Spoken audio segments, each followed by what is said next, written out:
Hello everyone, Jesse here with Absolutely Clean Window Washing, coming to you here with a soft wash shingle roof cleaning job today. This job is in St. Paul, Minnesota. As you can see below the vents, it's the normal color the roof is supposed to be.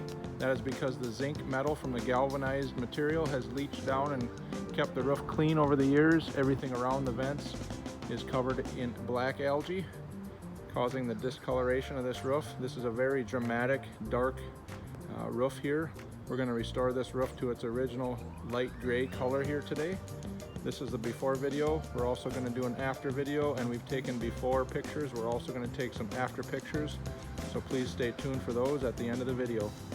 If you have a roof anywhere in Minnesota that you'd like soft wash, please give us a call. Thank you. Hey everyone, thanks for staying tuned to the end of this video. Here are the after results of soft wash shingle roof cleaning.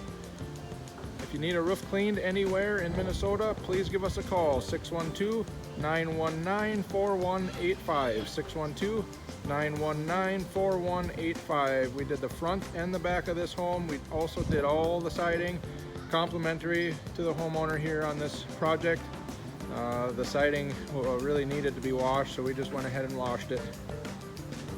If you have a property anywhere in Minnesota that need to be soft washed, please give us a call, 612-919-4185, and please enjoy the before and after pictures at the end of this video. And again, if you have a property anywhere in Minnesota that needs to be soft washed, please give us a call, 612-919-4185. Thank you.